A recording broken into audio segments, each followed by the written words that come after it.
할렐루야. 오늘도 이 새벽 미명의 시간 하나님께 예배드리는 저와 여러분에게 하나님의 은혜와 평강이 충만하시기를 축원합니다. 오늘 말씀의 제목은 내 믿음이 너를 구원하였느니라.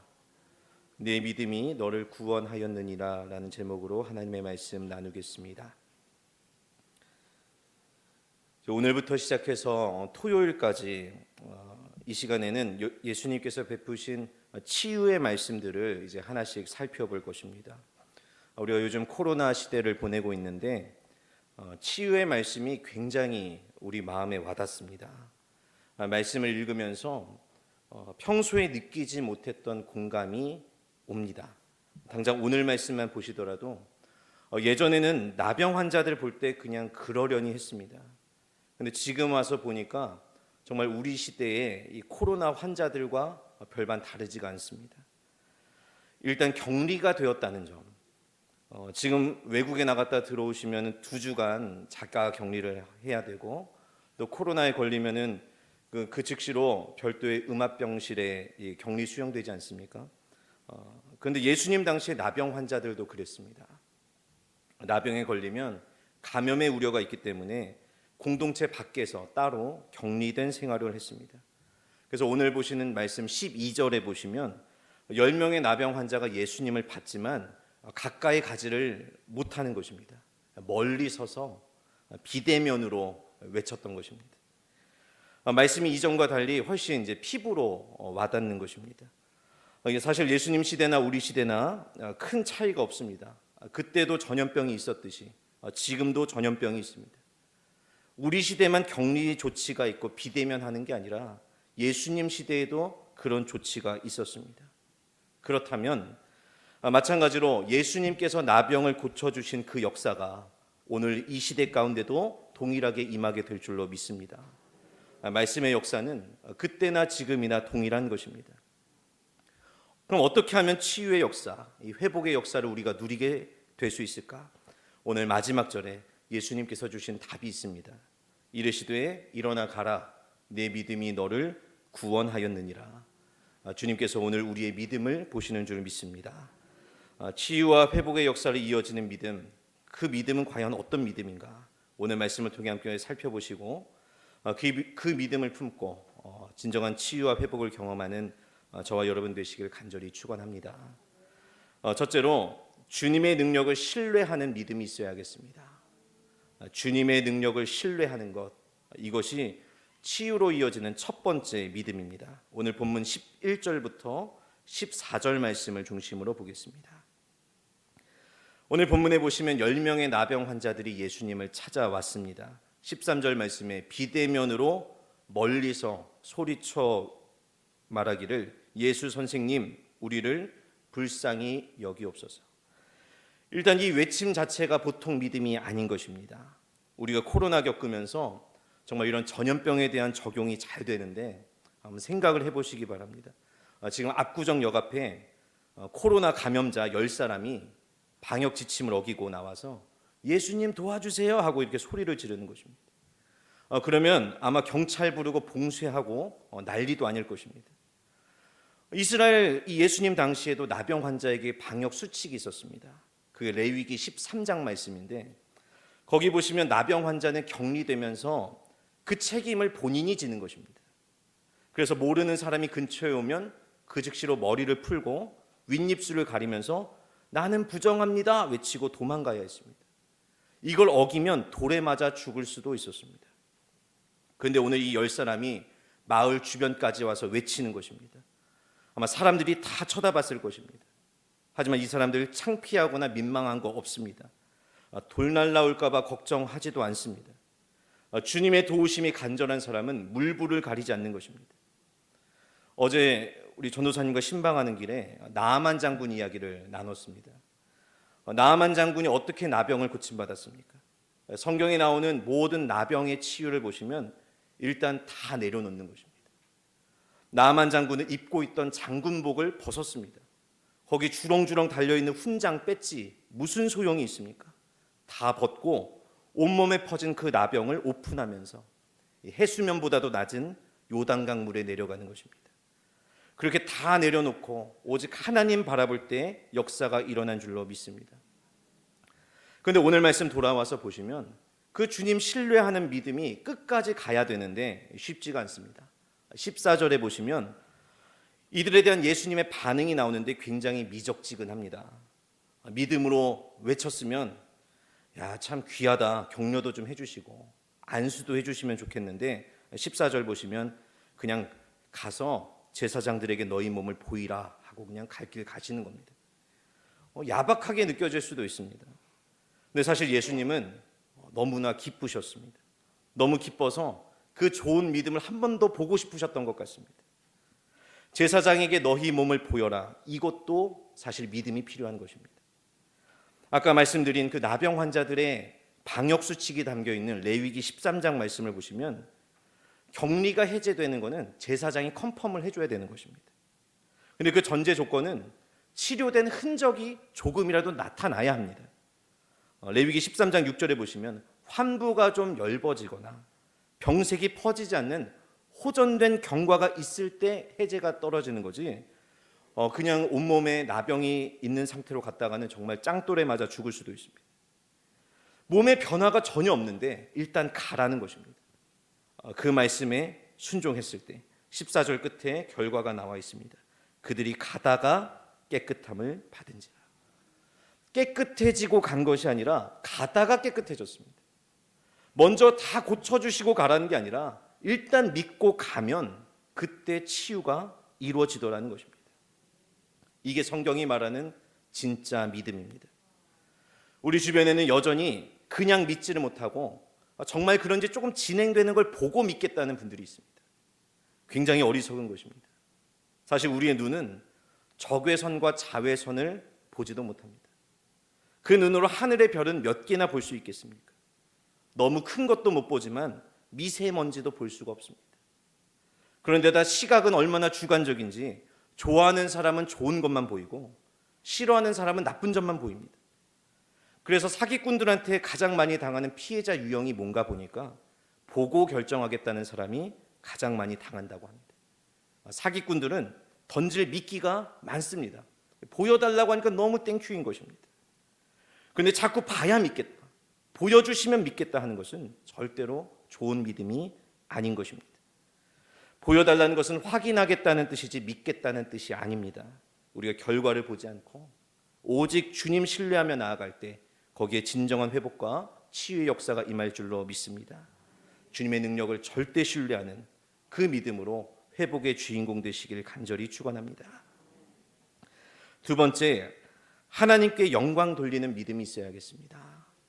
하나님께 영광 돌리는 믿음, 이것이 회복으로 이어지는 두 번째 믿음입니다. 오늘 본문 15절부터 18절 말씀 중심으로 보겠습니다. 방금 보신 이 10명의 나병 환자들은 믿음이 보통이 아닙니다. 짱돌 맞아 죽을 것을 두려워하지 않는 엄청난 믿음이었습니다. 그런데 오늘 말씀에 보니까 그것보다 더 큰 믿음이 있다는 것입니다. 바로 하나님께 영광 돌리는 믿음입니다.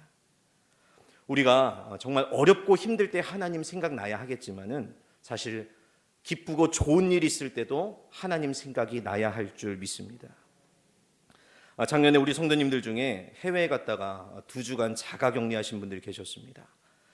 전화 신방하면서 지금 뭐 제일 하고 싶으신가 여쭤봤더니 하고 싶은 게 너무 많다는 것입니다.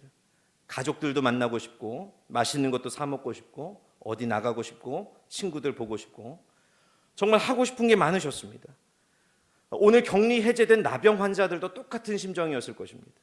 이 지긋지긋한 나병촌을 벗어나서 빨리 가족들 만나고 친구들 만나고 여행 다니고 싶었을 것입니다. 그런데 그 중에 딱 한 사람은 그때 하나님 생각이 났다는 것입니다. 15절 말씀에 그 중에 한 사람이 자기가 나은 것을 보고 큰 소리로 하나님께 영광을 돌리더라. 모두가 고침을 받았는데 하나님께 영광 돌린 사람 한 사람이 있었다는 것입니다. 이어지는 18절 말씀에도 이 사람 외에 하나님께 영광 돌리러 돌아온 자가 없느냐? 그렇습니다. 한 사람밖에 없었습니다. 다른 것은 다 사실 차이가 없습니다.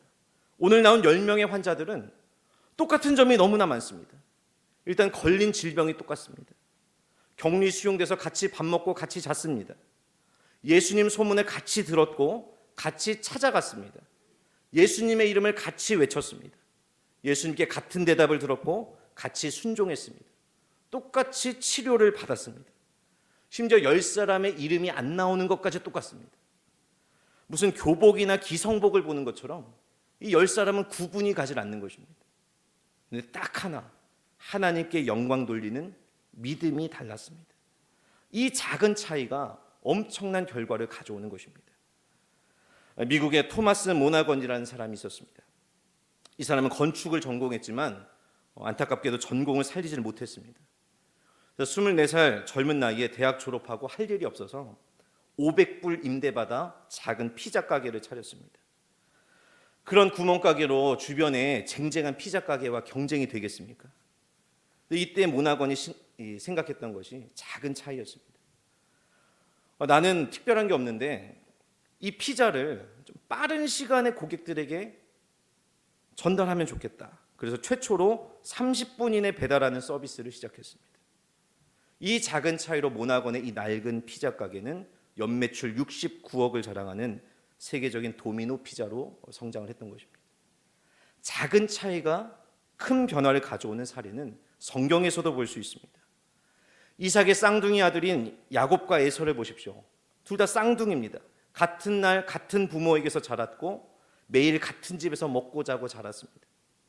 하지만 한 가지, 하나님 주시는 축복에 대한 갈망의 차이가 이 두 사람의 인생을 정반대로 뒤집어 놓았습니다.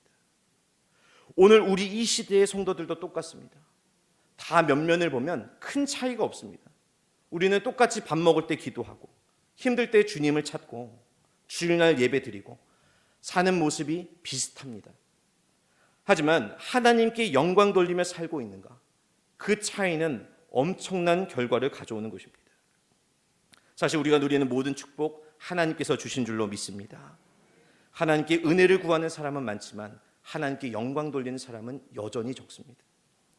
신학교 때 제 은사 교수님께서 하신 말씀이 있는데 사람들이 간구 기도는 1시간을 해도 감사 기도로 5분 못 채운다. 이런 얘기를 하신 적이 있습니다. 저는 우리 광림의 권속들이 이 감사의 10%에 들어가기를 간절히 원합니다. 우리가 하나님께 감사로 영광 돌릴 때 언제나 더 좋은 것으로 선물해 주십니다. 하나님께 영광 돌리는 저 여러분 되시기를 간절히 축원합니다. 끝으로 주님께 감사하는 믿음입니다. 주님께 감사하는 믿음, 이것이 회복으로 이어지는 마지막 믿음입니다. 오늘 19절 말씀으로 살펴보겠습니다.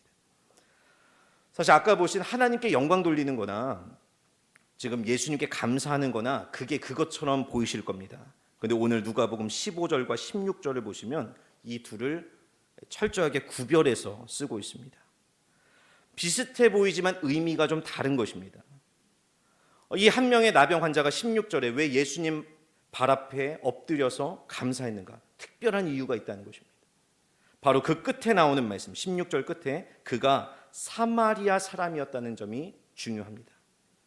누가복음 전체를 보시면 사마리아 사람들이 예수님께 어떻게 행동했는가 보면은 굉장히 좀 냉대하는 반응을 보였습니다. 우리가 읽진 않았지만 누가복음 9장에 보시면 예수님을 배척합니다. 예루살렘 지나가시는 길이다 하니까 나가라는 것입니다. 예수님 아웃, 나가시라고 냉대를 했습니다. 그러니까 어제 말씀드린 대로 사도 요한이 굉장히 기분이 상해서 이 동네들 다 불사질러 버리고 싶다고 얘기를 했던 것입니다. 사실 그 불편한 기운이 오늘 누가복음 17장까지 이어지고 있습니다. 오늘 처음 읽은 11절 말씀 보시면 예수님이 예루살렘으로 가시는데 사마리아와 갈릴리 사이로 지나가셨다는 표현이 나오고 있습니다. 그냥 사마리아 지역을 뚫고 지나가시면 다이렉트로 가실 수가 있습니다. 우리가 요한복음에 보시면 수가성 들렀다가 르보나 거쳐서 예루살렘 가는 이 직선 코스가 예수님이 주로 다니셨던 코스인데 이제 사마리아 지역 사람들이 안 받겠다는 것입니다. 예수님 오지 마시라고. 이런 거절과 모욕을 당하면 솔직히 어떤 마음이 드십니까? 그것도 대단할 것도 없는 정말 별 볼 일 없는 사마리아 사람들이 우리 동네 이러면서 깐깐하게 오지 말라고 이야기하면 정말 죄송합니다. 솔직한 심정으로 나도 땡이다.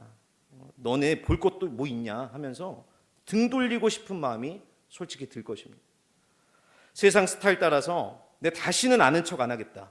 마음 문이 닫힐 수가 있습니다. 그런데 오늘 말씀 돌아가 보시면 나병 환자 10명 중에 그 한 사람이 사마리아 사람이었던 것입니다. 이 사람은 예수님 앞에 감히 설 수가 없는 사람입니다. 예수님 은혜를 그렇게 받고도 예수님 홀대하고 무시했던 우리 민족인데 어떻게 뻔뻔하게 도와달라고 말할 수가 있겠습니까? 감히 주님 앞에 설 수도 없고 예수님 이름도 부를 수가 없는 죄인입니다. 그런데 이 사람이 사마리아인이지만 예수님께서 그를 받아주시는 것입니다. 오늘 말씀을 다시 보시면 이 환자는요, 사마리아인이라고 자기 신분을 밝힌 적이 없습니다.